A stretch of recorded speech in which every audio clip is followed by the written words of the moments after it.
வணக்கங்க. இன்றைக்கி நம்ம வீட்டு சமையலில் சுட சுட சாதம் வச்சுருக்கேன்.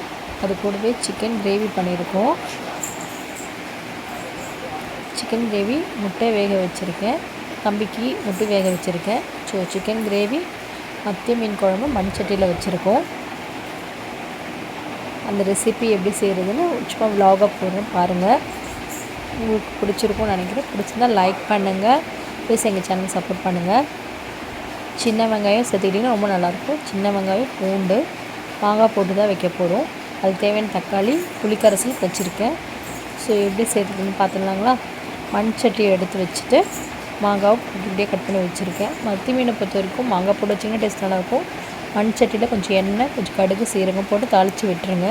நல்லா கடுகு பொரிஞ்சதுக்கப்புறம் வெங்காயம் தக்காளி சேர்த்து வதக்கும் போது டேஸ்ட் நல்லாயிருக்கும். ஸோ வெங்காயம் தக்காளி போட்டுக்கலாம். வெங்காய தக்காளி கட் பண்ணி வச்சுருக்கேன். அதையும் சேர்த்து போட்டுட்டு வதக்கி விட்டுக்கலாம். வெங்காயம் தக்காளி போட்டு வதக்கினதுக்கப்புறம் புளிக்கரைசல் கொஞ்சம் எடுத்து ஊற்றி வச்சுக்கிட்டு குழம்பு நல்லா கூட்டி விட்டு கொதிக்கட்டும். அதுக்கப்புறம் அதுக்கு தேவை சிக்கன் கிரேவி பண்ணுறதுக்கு சிக்கன்லாம் க்ளீன் பண்ணி வச்சுருக்கேன். அதை பார்த்துடலாம். ஸோ வெங்காயம் நல்லா கதிச்சிடுச்சு. எல்லாத்தையும் புளிக்கரைசல் மசாலாலாம் போட்டு குழம்பு கூட்டி விட்டுருக்கேன். அதை அப்படியே ஒரு மாதிரி கொதிச்சிட்டு இருக்கட்டும். நம்ம அதுக்கப்புறம் சிக்கன் கழுவி வச்சுருக்கேன். மீனும் க்ளீன் பண்ணி வச்சுருக்கேன். சிக்கன் கிரேவிக்கு தேவையான பொருள்னு பார்த்துடலாம் வாங்க. சிக்கன் கிரேவிக்கு பார்த்திங்கன்னா நம்ம வீட்டில் வெங்காயம், இஞ்சி பூண்டு பேஸ்ட்டு, தக்காளி மட்டும் தான் போடுவோம். ஸ்பைசஸ் எதுவும் சேர்க்க மாட்டேன். இது வந்து சிக்கன் தொக்குன்னு கூட சொல்லலாம். சிக்கன் தொக்கு இப்படி சிம்பிளாக பண்ணாலும் டேஸ்ட் நல்லாவே இருக்கும். ஸோ எல்லாத்தையும் போட்டு நல்லா வதக்கி விட்டுட்டு ரெடி பண்ணிகிட்டே இருக்கட்டும். அதுக்குள்ளே குழம்பு கொதிச்சிருச்சு. அதில் மாங்காய் போட்டுடலாம். மாங்காய் ஃபஸ்ட்டு போட்டதுக்கப்புறம் தான் மீன் போடணும். மீன் போடுறதுக்கு முன்னாடி மாங்காய் போடக்கூடாது.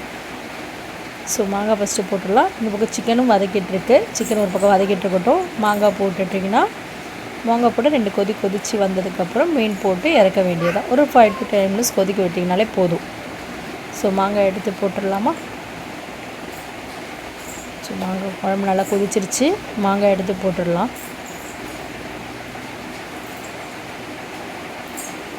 மாங்காய் போட்டு ஒரு 5 minutes நல்லா குழம்பு நல்லா கொதிக்கட்டும். கொதிக்கும் போது தான் கொதித்து வரும்போது மீன் போட்டு நெக்ஸ்ட்டு ஒரு 5 to 10 minutes வச்சுட்டு இறக்கிட வேண்டியதான். மாங்காய் பிடிச்சி குழம்பும் நல்லா கொதிக்க ஆரம்பிச்சிருச்சு.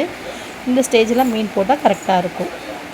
ஸோ மீன் எடுத்து மத்தி மீன் வச்சிருக்கோம். ரொம்ப உடம்புக்கு ரொம்ப நல்லது.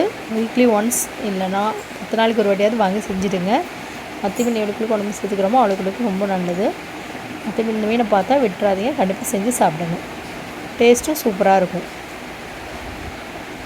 முடிஞ்சால் மண் சட்டியில் வைங்க. அப்போ தான் குழம்பும் நல்லா டேஸ்ட்டாக இருக்கும். உடம்புக்கும் நல்லது. ஸோ மத்தி மீன் ரெடி ஆகிடுச்சு.